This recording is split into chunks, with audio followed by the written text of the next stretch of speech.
गुरुर्ब्रह्मा गुरुर्विष्णुः गुरुर्देवो महेश्वरः गुरुर्साक्षात् परब्रह्म तस्मै श्री गुरवे नमः।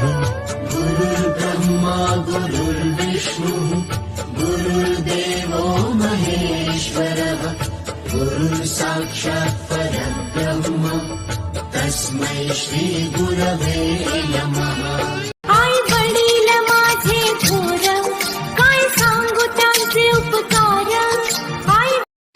गुरु में संसार समाया, उनका है आशीष पाया।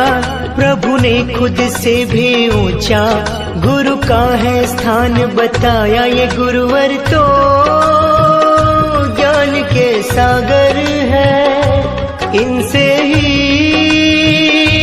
जन्नत है।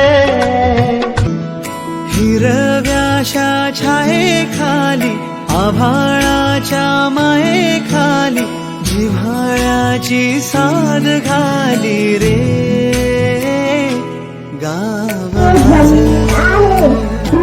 गावाभोवती फिरता फिरता सूर्याभोवती पण फिरते।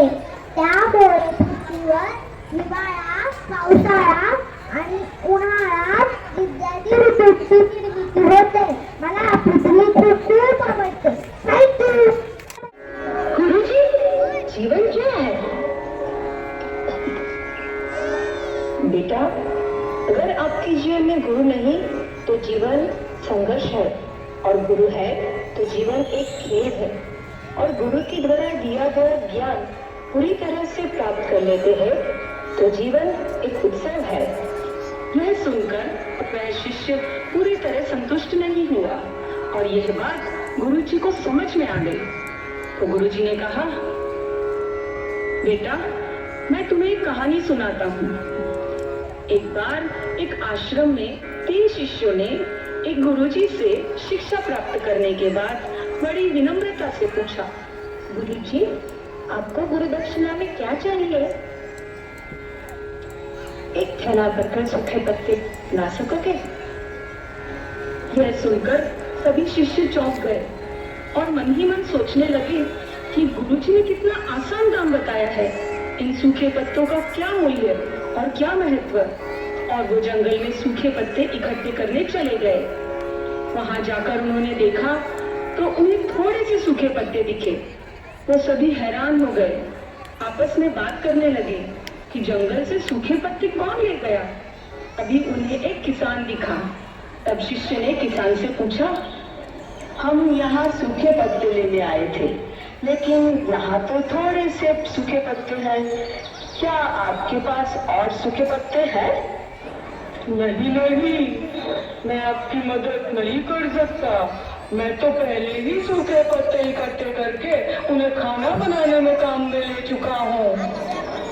यह सुनकर सभी शिष्य गांव की ओर आगे बढ़ते हैं। वहाँ उन्हें एक व्यापारी मिलता है और वो व्यापारी से पूछते हैं, क्या आप हमारी मदद कर सकते हो? मैं आपकी कोई मदद नहीं कर सकता, मैंने तो सारे पत्ते बेच दिए। तब शिष्यों को उदास देखकर व्यापारी ने उदारता दिखाते हुए उन्हें एक बूढ़ी माँ का पता बताया जो सूखे पत्ते इकट्ठे करती थी।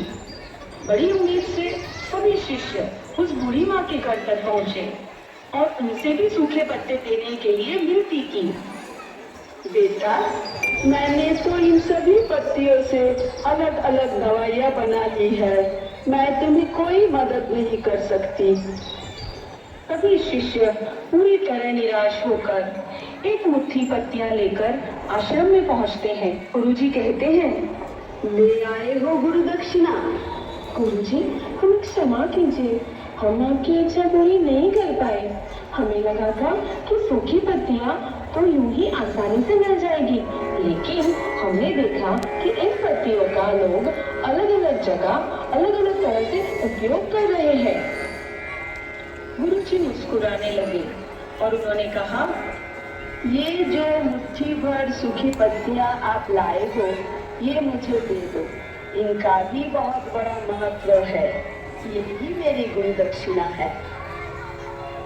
शिष्य सूखे पत्ते गुरुजी को देकर खुशी खुशी चले गए और शिष्य जो गुरुजी से कहानी सुन रहा था कहता है, गुरुजी, मैं सब समझ गया। जिस प्रकार बेकार तथा बिना पैसे से मिलने वाली सूखी पत्तियों का मूल्य होता है, उसी प्रकार हमारे जीवन में छोटी छोटी वस्तुओं का भी महत्व होता है। इस तरह कोई भी चीज और कोई भी व्यक्ति छोटा या बड़ा और बेकार नहीं होता। सभी की अपनी अपनी कीमत और उपयोग तथा महत्व होता है। यह कहानी सुनकर शिष्य अपने जीवन में गुरु का महत्व समझ गया था। गुरु में संसार समाया, उनका है आशीष पाया। प्रभु ने खुद से भी ऊंचा गुरु का है स्थान बताया। ये गुरुवर तो ज्ञान के सागर है, इनसे ही जन्नत है।